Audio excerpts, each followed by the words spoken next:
Hello दोस्तों, नमस्कार। मेरा नाम है कुणाल कुमार। आज के इस वीडियो में हम बात करेंगे मैनेजमेंट की, जो कि पढ़ने को है बिहार पॉलिटेक्निक के स्टूडेंट को और महाराष्ट्र पॉलिटेक्निक के स्टूडेंट को और झारखंड पॉलिटेक्निक के स्टूडेंट को मैनेजमेंट, ठीक है, जो कि सभी ब्रांचों के लिए 6 सेम में ये सिलेबस डाला गया है और ये सब्जेक्ट डाला गया है। तो चलिए आज के इस वीडियो को आगे बढ़ाते हैं। आगे बढ़ाने से पहले मैं आपको सिलेबस की थोड़ी बहुत जानकारी दे दूँ।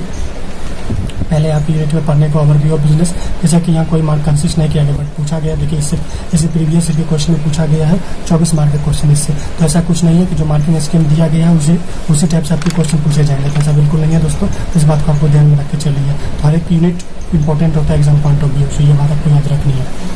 फिर देखिए मैनेजमेंट प्रोसेस है जो कि 10 मार्क का है। फिर ऑर्गेनाइजेशनल मैनेजमेंट है, हर एक चैप्टर को यूनिट वाइज हम पढ़ेंगे पूरी। उनके बाद फिर ऑर्गेनाइजेशनल मैनेजमेंट में 10 मार्क का क्वेश्चन। उनके बाद है human resource HR management 14 mark का, सबसे ज़्यादा मार्क इससे पूछा जाता है।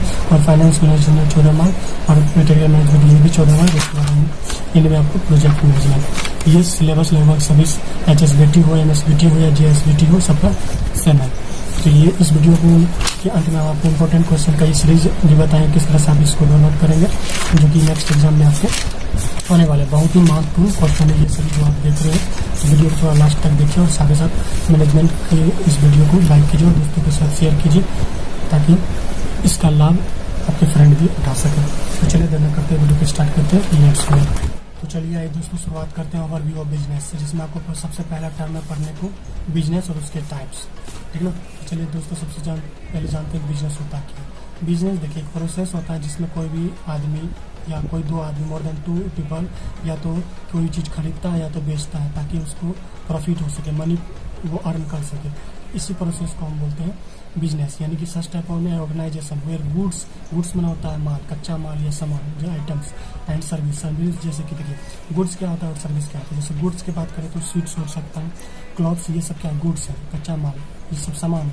सर्विस जैसे कि हॉस्पिटल में जो आपको सेवा दी जाती है, जो कस्टमर केयर जो आपको सेवा दे रही है, सैलून में जैसे आप बाल कटाने जाते हैं तो आप जिस तरह के डिज़ाइन चाहते हैं उस तरह के वो डिज़ाइन बना के दे रहा है, तो इसका मतलब क्या है, सर्विस दे रहा है। तो ये तो 2 तरह का होता है, यानी कि बिजनेस में 2 चीज़ें इन्वॉल्व होती है, गुड्स और दूसरा सर्विस। ये एक्सचेंज करने का जो माध्यम है ताकि जो अर्निंग हो सके, जो भी व्यक्ति उस चीज़ में इन्वॉल्व है उसी को हम बोलते हैं दोस्तों बिजनेस, ठीक है। ठीक, और बिजनेस का दूसरा नाम है रिस्क, क्योंकि आप जानते हैं बिजनेस का दूसरा नाम है रिस्क, क्योंकि बिजनेस कब प्रॉफिट में जाएगा कब लॉस में जाएगा ये कहना मुश्किल है। जैसे कि बिजनेस की बात करें तो 2 जनरली होते हैं, बायर होता है बायर, दूसरा होता है सेलर, ठीक है। ये दोनों दूसरे एक दूसरे पर डिपेंडेंस है, ठीक है। सेलर का जो खर्चा चल रहा है या घर चल रहा है तो बायर की वजह से अगर ये सामान नहीं खरीदेगा तो सेलर का नहीं चले, दोनों का एक दूसरे का नीड है, ठीक है। सेलर और बायर जो होता है वो बिजनेस का 2 इम्पोर्टेंट पार्ट है, यही है। फिर देखिए every business required some form of investment and enough customer to whom its output can be sold on consistent basis in order to make profit. जो भी बिजनेस हम स्टार्ट करना चाहते हैं तो उसमें इन्वेस्टमेंट करने की जरूरत पड़ता है, मतलब पैसा लगाना पड़ता है। कोई ऐसा बिजनेस देखें जिसको आप लोग बिना पैसा लगाए वो बिजनेस स्टार्ट हो जाए, ऐसा नहीं होता है। यानी कि इनमें इन्वेस्टमेंट यानी कि कैपिटल की ज़रूरत पड़ती है, जिनको हम फाइनेंस भी कहते हैं, इन्वेस्टमेंट करनी पड़ती है। और साथ साथ इस प्रोसेस में जो इन्वॉल्व होता है उसको हम बोलते हैं बिजनेसमैन। जो भी पर्सन इस बिजनेस के प्रोसेस में इन्वॉल्व रहता है उनको हम बिजनेसमैन कहते हैं, ठीक है। आप समझ रहे हैं। टाइप्स ऑफ बिजनेस 3 टाइप के होते हैं। पहला है सर्विस बिजनेस, दूसरा है मैन्युफैक्चर बिजनेस और तीसरा है ट्रेड बिजनेस। अब देखिए इनके टाइप्स। सर्विस बिजनेस क्या होता है, such type of business which provides valuable action और effort perform to satisfy the need of public demand is called service business. यानी कि वैसा बिजनेस आपको देखिए इजी लैंग्वेज में आपको ये सब इजी लैंग्वेज में दिखा, आपको याद करने की कोई जरूरत नहीं, बस आप एक बार समझ जाइएगा, ये सब आसानी से हो जाएगा। आपको किस तरह सेमेस्टर की तैयारी करनी है, किस तरह से मैनेजमेंट को पढ़ना है, और इस पर भी आप वीडियो चाहते हैं किस तरह 4 स्कोर कर पाए 60+ मार्क लाए, इस पर भी मैं एक स्ट्रेटजी वीडियो बनाऊँगा। अगर आप चाहते हैं तो कमेंट जरूर करें। तो देखिए दोस्तों ये क्या होता है सर्विस बिजनेस। सर्विस बिजनेस क्या होता है, ये एक वैल्यूएबल एक्शन इफोर्ट होता है जो कि किसी भी कस्टमर का जो नीड होता है, जो भी आवश्यकता होता है उसको सेटिस्फाई करता है। सपोज डेट जैसे सैलून में आप जाते हैं, सैलून में आप जैसे भी हेयर कट, चाहे वो हनी सिंह हो या फिर जिस भी तरह के बाल कटाना चाहते हैं, आप डिमांड करते हैं उस सैलून वाले से, तो उसके थ्रू वो क्या करता है उस तरह के बाल डिजाइनिंग आपको करता है। जैसे तेरे नाम काट दिया, हनी सिंह डिजाइन काट दिया, तो यानी कि ठीक इस तरह से आपका नीड जो है सेटिस्फेक्शन हो जाता है। तो वो जो सेलर वाला जो दे रहा है आपको वो होता है सर्विस, और इस बिजनेस को हम बोलते हैं सर्विस बिजनेस। हॉस्पिटल में भी जैसे आपको सेवा दी जाती है उसके बदले आप उनको पैसा देते हैं, ठीक।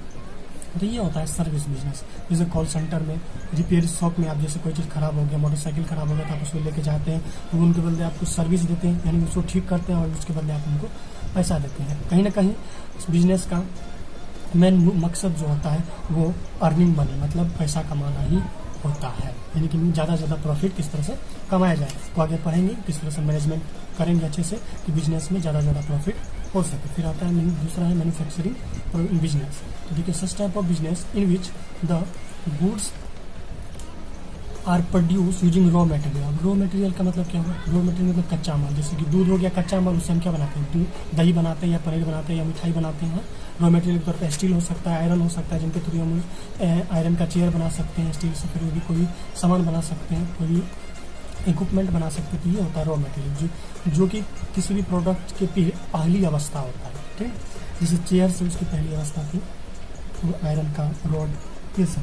With the help of different engineering process और टेक्नोलॉजी, आजकल जो मॉडर्न इरा है उसमें मशीनों का ज़्यादा योगदान है। यानी कि रॉ मटेरियल को टेक्नोलॉजी की मदद से कोई भी प्रोडक्ट में हम उनको प्रोड्यूस करते हैं, कोई गुड्स प्रोड्यूस करते हैं ताकि हमको अर्निंग पर्पज़ के, तो that is called manufacturing business. जैसे कि मोबाइल बनाते हैं, ये मैन्युफैक्चरिंग करते हैं, टीवी मैन्युफैक्चरिंग करते हैं, कंप्यूटर मैन्युफैक्चरिंग करते हैं और चेयर मैन्युफैक्चरिंग करते हैं और व्हीकल्स भी मैन्युफैक्चरिंग करते हैं। इस बिजनेस को हम बोलते हैं दोस्तों मैन्युफैक्चरिंग बिजनेस। फिर लास्ट है हमारा ट्रेड बिजनेस। अब ट्रेड बिजनेस क्या होता है? देखिए such type of business in which goods और service are buying and selling between people of any other country is called trade business. देखिए ट्रेड बिजनेस कब चालू हुआ? जब ग्लोबलाइजेशन हुआ। ग्लोबलाइजेशन हुआ यानी कि अगर ये इंडिया है, ये अमेरिका है, तो पहले क्या था कि हम ग्लोबलाइजेशन में LPG एक पॉलिसी होता है, वो हम पढ़ेंगे, उसके बारे में डिटेल चर्चा करेंगे। एक तरह से ये एक्सपोर्ट इम्पोर्ट का काम करता है, ठीक ना। और ट्रेड को आसान शब्द में आप अगर समझिएगा तो ये इस टाइप के बिजनेस को हम थर्ड पार्टी बिजनेस भी बोलते हैं। क्या बोलते हैं? Third party business. अब देखिए जैसे फॉर एग्जांपल आप इस तरह से समझ सकते हैं कि जैसे कि सैमसंग मोबाइल है, ठीक है। सैमसंग मोबाइल बनाया किसी और ने, जैसे कंपनी, जिस तरह सपोज रेडमी, आजकल ट्रेंड में रेडमी को लेकर चलिए। MI का मोबाइल आता है रेडमी, बनाया गया कहाँ? जापान में या चाइना में, ठीक ना। चाइना में बनाया गया। अब हम क्या करते हैं, वहाँ से उस प्रोडक्ट को लाते हैं, इंडिया में खरीद के लाए। हम क्या हो गए यहाँ बायर, उसे खरीदे तो बायर, और उसके बाद बेचेंगे तो उसको हम ही हो जाएंगे सेलर, या फिर एक हम बिजनेसमैन है। हम इस प्रोडक्ट को वहाँ से खरीद के लाए और उसके बाद हम क्या करेंगे, इंडिया के हर एक कोने में इसको बेचना चाहेंगे, आदमी हर पीपल तक इसको पहुँचाएंगे। यानी कि ये जो है ये बायर इसको लेगा, यानी इस बीच में हम क्या करें, थर्ड पार्टी इन्वॉल्व है। हम जो है बिजनेसमैन जो है वो थर्ड पार्टी इन्वॉल्व है, इसलिए इसको बोलते हैं थर्ड पार्टी बिजनेस। यानी कि इसमें जो बीच का जो बंदा होता है वो ना तो किसी प्रोडक्ट को बनाता है, ना कोई भी सर्विस को बनाता है, बस किसी के थ्रू उस सर्विस को वो बायर तक, कस्टमर तक पहुंचाता है। तो यही होता है दोस्तों ट्रेड बिजनेस। फिर सिलेबस में आपको पढ़ने को विभिन्न हर तरह के इंडस्ट्रियल सेक्टर में कौन कौन सा इंडस्ट्री है। तो जैसे सबसे पहला है टेक्सटाइल इंडस्ट्री। टेक्सटाइल इंडस्ट्री में क्या होता है कि जैसे इस इंडस्ट्री में कपड़ा का डिजाइनिंग और मैन्युफैक्चरिंग किया जाता है। फॉर एग्जांपल बम्बई डाइनिंग है जो कि सलवार सूट बनाता है, लहंगा बनाता है। रेमंड का आपने देखा होगा, अगर शर्ट खरीदे हुए तो रेमंड कलर पे लिखा हुआ रहता है, तो ये टेक्सटाइल इंडस्ट्री है। जैसे रिलायंस टेक्सटाइल है, ये भी कपड़ा बनाता है। ये सभी इंडस्ट्री है जिनके एडवांटेज डिसएडवांटेज आपके एग्जाम में पूछेंगे तो आप मुझे लिख सकते हैं, पढ़ सकते हैं। फिर एग्रो इंडस्ट्री होता है, इसमें क्या होता है कि कच्चा माल लेके उससे नया प्रोडक्ट और टेरिटरी सेक्टर में इसका प्रोडक्ट बनाया जाता है। जैसे शुगर कैन, गन्ना का रस से जो भी मिठाई बनाया जाता है, कॉटन से कपड़ा बनाया जाता है, फूड जैसे वेजिटेबल से फिर उससे कोई भी चीज़ बनाया जाता है, मिल्क लेके पनीर बनाया जाता है, दही बनाया जाता है। इसको बोलते हैं एग्रो इंडस्ट्री, जो कि एग्रीकल्चर से रिलेटेड हो। फिर आता है दोस्तों इंजीनियरिंग इंडस्ट्री। इंजीनियरिंग इंडस्ट्री में जो होता है नया नया टेक्नोलॉजी, नया नया इन्वेंशन के तरीके जो होते हैं, जो नई नई मशीनरी पार्ट है उसको बनाया जाता है। इससे बहुत सारे ब्रांच होते हैं, बहुत सारे पार्ट होते हैं, जैसे सिविल इंजीनियरिंग, इलेक्ट्रिकल इंजीनियरिंग और कंप्यूटर इंजीनियरिंग, ठीक है। फिर नेक्स्ट दोस्तों है सर्विस। नेक्स्ट दोस्तों है process industry. Such type of industry आप देख सकते हैं, सच type of industry in which different process are used on the raw materials to produce the final product is called process industry। अब देखिए प्रोसेस इंडस्ट्री क्या होता है, इसमें क्या होता है कि रॉ मटेरियल से फाइनल प्रोडक्ट बनाने में, जैसे कि अगर बात करते हैं कोई भी दूध लियो, दूध से अब क्या बनाना है, सुधा दूध का जो पैकेट आता है, ठीक ना, गाय के दूध से सुधा दूध के पैकेट को किस तरह से मैन्युफैक्चर किया जाता है, जो पूरा प्रोसेस इन्वॉल्व रहता है इस बीच में, जो भी इंडस्ट्री होता है इससे रिलेटेड उसी को बोलते हैं प्रोसेस इंडस्ट्री। फिर केमिकल इंडस्ट्री, नाम से ही स्पष्ट, आपको याद करने का कोई जरूरत नहीं, इसमें केमिकल से रिलेटेड कोई भी चीज़, कोई भी प्रोडक्ट बनाया जाएगा, ठीक है, जैसे कि रबर है, पेट्रोल है, प्लास्टिक है, CNG है, गैस है, ये सब क्या है, केमिकल इंडस्ट्री के पार्ट है। चलिए दोस्तों, नेक्स्ट टॉपिक है ग्लोबलाइजेशन, जो कि काफ़ी इंपॉर्टेंट टॉपिक है। इसको समझने से पहले आप LPG पॉलिसी को समझिए। LPG पॉलिसी क्या है? LPG पॉलिसी मतलब LPG गैस नहीं है, LPG का फॉर्म होता है लिबरलाइजेशन और प्राइवेटाइजेशन और ग्लोबलाइजेशन। देखिए होता है, हुआ क्या था 1947 में जब हमारा देश आज़ाद हुआ था, तो उस समय देश की आर्थिक स्थिति काफ़ी खराब थी, क्योंकि अंग्रेज जो थे, जो हमारे देश सोने का चिड़िया जो पहले कहलाता था, उसको काफ़ी तरह से शोषण कर लिया था, काफ़ी लूट के ले गया था, जिनके कारण आर्थिक स्थिति यहाँ की डगमगा गई थी, जिसके कारण हमारे देश में जिस समय doctor Manmohan Singh finance minister थे, तो उन्होंने इस पॉलिसी को लॉन्च किया 1991 में। इस पॉलिसी के तहत 3 टर्म आए हैं, जो कि होता है लिबरलाइजेशन, प्राइवेटाइजेशन और ग्लोबलाइजेशन। अब ये टर्म क्या है, इनको हम समझते हैं। देखिए, यानी the Indian economy experienced many major policy change in the early 1990, ठीक ना।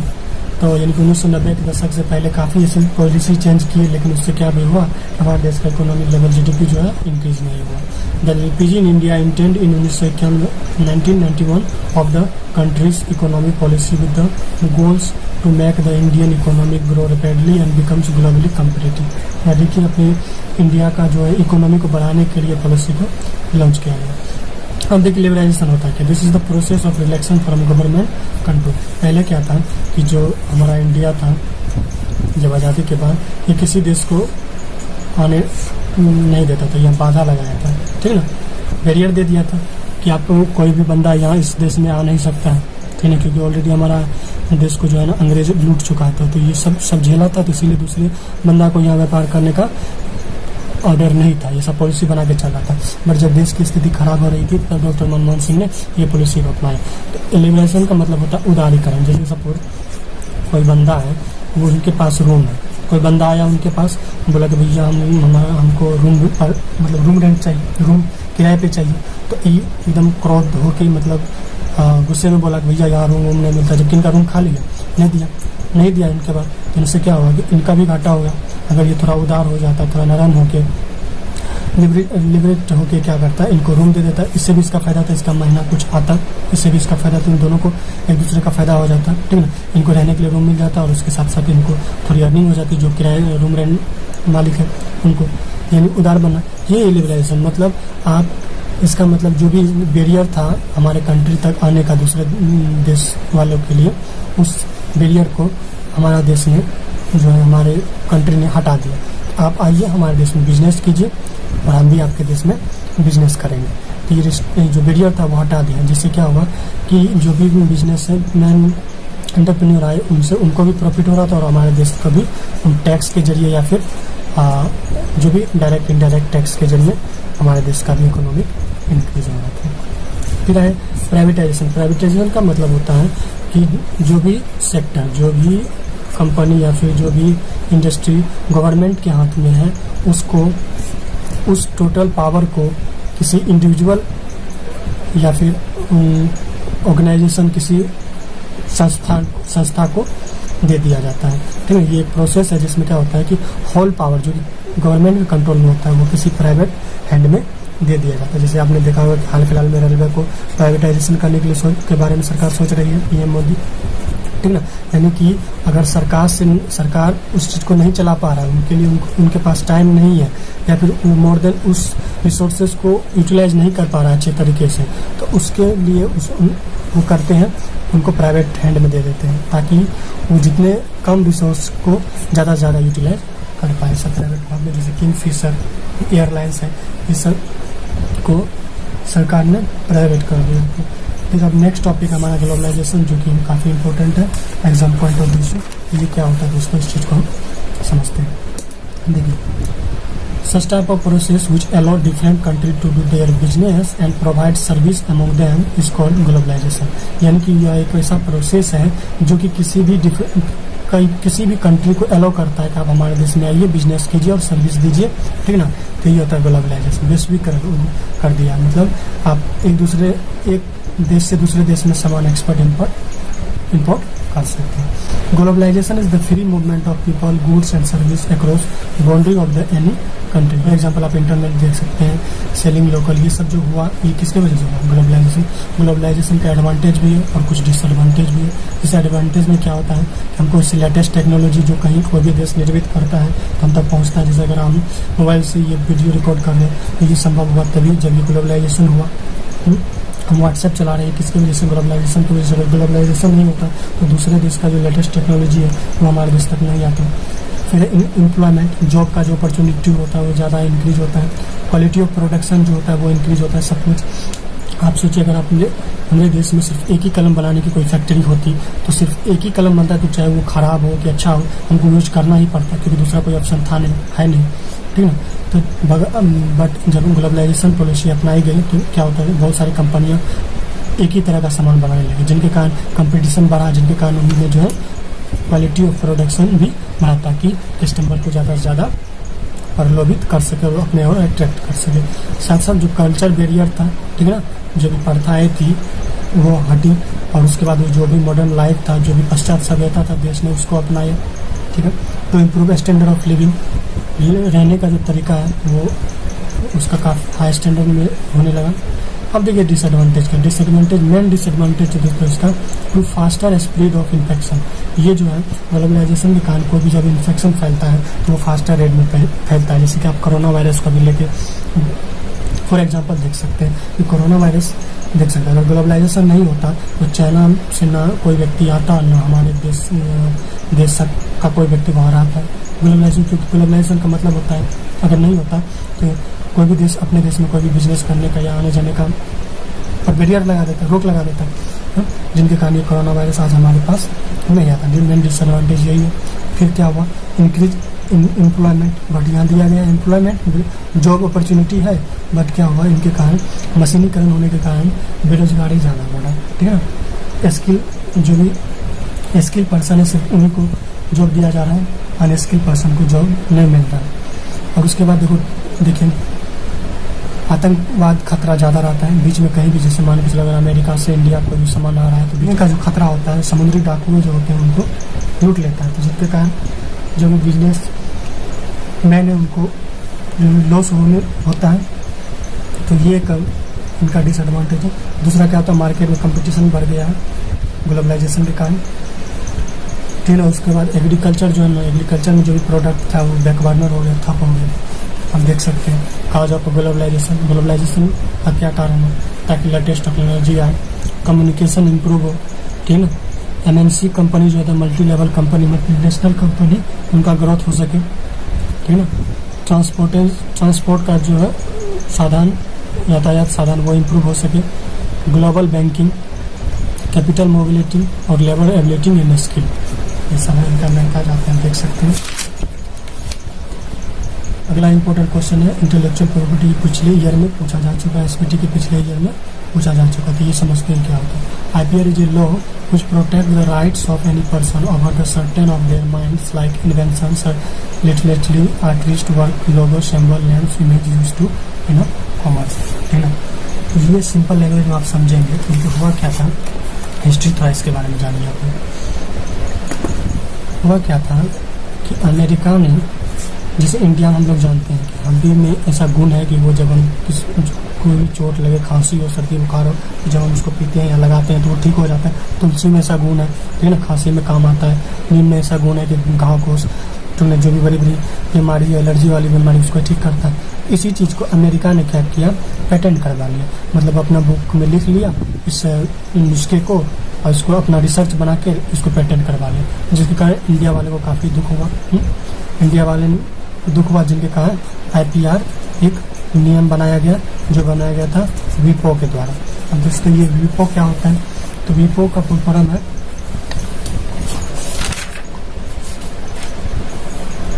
वर्ल्ड इंटेलेक्चुअल प्रॉपर्टी ऑर्गेनाइजेशन, ठीक ना, एक IPR लॉ बनाया जिनके तहत जो भी मानव के दिमाग की उपज होती है जिसके द्वारा वो किसी भी चीज़ को क्रिएट करता है, चाहे वो इन्वेंशन हो सकता है, कोई चीज़ खोजा या फिर कोई बुक लिखा या पोएम लिखा या कोई गाना बनाया, ठीक ना, आर्ट से रिलेटेड कुछ भी हो या सिंबल बनाया, लोगो बनाया, उसी चीज़ के प्रोटेक्शन के लिए जो राइट दिया जाता है उसी को बोलते हैं IPR, यानी कि इंटेलेक्चुअल प्रॉपर्टी राइट, ठीक है। अब ये 3 टाइप के होते हैं, होने के लिए तो बहुत सारे होते हैं, patent, trademark, copyright, trade secret, database, geographical indication, industrial design, patent, variety, layout, design of IC chips, ये सब बहुत सारे हैं, लेकिन आपको पढ़ने के लिए सिर्फ 3 है। अब देखिए पेटेंट क्या होता है कि the invention done by an individual और group have to register with the government is called patent. देखिए आप अगर आपने टार्जन फिल्म देखा होगा दोस्तों, टार्जन में क्या था कि अजय देवगन ने एक कार का मॉडल बनाया जिनको विलेन चाहे गुंडा कर सकते हैं, उन्होंने उस मॉडल को चुरा के अपना कार बना के बाजार में बेचने लगा। बनाया इसने, बेचारा मेहनत किया इसने और फायदा कोई और उठा रहा है, इससे इसकी बौद्धिक क्षमता का जो है बौद्धिक इनका हरासमेंट हो रहा है। इसी चीज़ के प्रोटेक्शन के लिए पेटेंट बनाए। जब कोई भी इंसान कोई नया आविष्कार करता है, ठीक है ना, और वो आविष्कार मानव जाति के लिए यूजफुल हो, ये भी हो, ठीक ना, तो उसमें जो भी राइट मिलता है उसको हम बोलते हैं पेटेंट। जैसे कार बनाए किसी ने, जैसे मर्सिडीज कार है, BMW कार है, तो उन्होंने उस चीज़ को पेटेंट करवा लिया कि उस तरह का कार अब कोई बना नहीं सके। ये होता है। जैसे किसी कंप्यूटर बनाया गया, मोबाइल बनाया गया, जैसे थॉमस अल्वा एडिसन ने अपने बल्ब का पेटेंट करवा लिया था ताकि ये कोई नहीं कह सके ये बल्ब हमने बनाया है, ठीक है। अब ट्रेडमार्क क्या होता है दोस्तों? ट्रेडमार्क से किसी भी कंपनी का पता चलता है। किसी भी प्रोडक्ट पर जब ट्रेडमार्क हम देखते हैं तो उस कंपनी का पता चलता है। जैसे अगर एप्पल के मोबाइल पर आपने देखा होगा सेब का एप्पल का साइन होता है, जैसे ये पता चलता है कि एप्पल कंपनी का MI का ये साइन होता है, ये होता है। बगल में आपको TM भी दिख सकता है, ऐसे ट्रेडमार्क, या फिर ये राइट दिया रहता है ऐसे सिंबल। तो ट्रेडमार्क होता है किसी होता है दोस्तों एक तरह से किसी भी कंपनी के प्रोडक्ट का आइडेंटिफिकेशन, ठीक है ना। जैसे कि अगर आप सैमसंग के मोबाइल लेते हैं, सैमसंग का कुछ इस तरह का साइन होता है, सोनी का कुछ इस तरह का साइन होता है, LG अगर TV लेते हैं तो कुछ इस तरह का साइन होता है। इसलिए पता चलता है कि ये LG कंपनी का, मतलब उस कंपनी को वो आइडेंटिफाई करता है, ठीक है ना। ट्रेडमार्क होता है जैसे जियो कंपनी का सिंबल आप देख सकते हैं, चूँकि आप यहाँ, ठीक है ना। अब देखिए कॉपीराइट क्या होता है। कॉपीराइट जो होता है आर्ट्स के फील्ड में दिया जाता है, ठीक है ना। आर्ट्स के फील्ड में दिया जाता है, चाहे वो म्यूजिक हो सकता है, किसी ने कोई पोएम लिखा या स्टोरी लिखा, ठीक, या फिर कोई वीडियो बनाया, कोई डांस स्टेप किया, ठीक, इस तरह के फील्ड में, आर्ट्स की फील्ड में ये दिया जाता है। सपोज बहुत अच्छा सा आप समझ सकते हैं, जैसे मेरा YouTube चैनल है टेक्निकल क्रांति, इस वीडियो को अगर आप में से किसी ने बिना हमसे पूछे अपने चैनल पर डालते हैं तो आपको एक कॉपीराइट क्लेम आता है। तो यही होता है कॉपीराइट, ताकि दूसरा कोई आप कोई भी जो भी आप बनाए हैं, चाहे वो म्यूजिक हो, पोएम हो, यूज नहीं कर सकता है। जैसे आपने यूट्यूब में कोई भी गाना अगर आप पब्लिश करते हैं, T सीरीज का हो, तो वो कॉपीराइट क्लेम आ जाता है। आप इस गाना को यूज कर रहे हैं तो इसका पूरा अर्निंग आपको देना पड़ेगा। कॉपीराइट का जहाँ तक हो यूज हम कर सकते हैं, बट उस ओनर से अधिकार लेना पड़ता है। अगर आप हमारे YouTube के वीडियो को अपने चैनल पर डालना चाहते हैं तो आप जब तक हमसे परमिशन नहीं लेंगे, तो अगर आप उस चीज़ को डालेंगे तो YouTube आपके चैनल को जो है टर्मिनेट कर सकता है, ठीक है। आप कॉपीराइट कंटेंट किसी का डालिएगा तो टर्मिनेट कर सकता है, क्योंकि कॉपीराइट एक पॉलिसी है इंटेलेक्चुअल प्रॉपर्टी, जो किसी भी आदमी के जो बौद्धिक क्षमता के, बौद्धिक पावर के द्वारा जो कुछ बनाता है, जो आर्ट्स और म्यूजिक को जो भी हो, उनका ये प्रोटेक्शन करता है। चीज़ें आपको अच्छे से समझ में आई होगी। जो फर्स्ट लेक्चर था थोड़ी बहुत हो सकती है मिसअंडरस्टैंडिंग, बट सेकेंड लेक्चर में आपको कोई प्रॉब्लम नहीं होगी, ये बात मैं ध्यान रखूँगा। और चलिए, अगर ये वीडियो आपको अच्छा लगे तो वीडियो को लाइक कीजिए, जरूर सब्सक्राइब कीजिए, दोस्तों के साथ जरूर शेयर कीजिए। और सेकेंड वीडियो हम देखेंगे मैनेजमेंट प्रोसेस क्या होता है। अगले वीडियो में आपको ये इम्पोर्टेंट क्वेश्चन का वीडियो डाल देंगे। धन्यवाद। जय हिंद।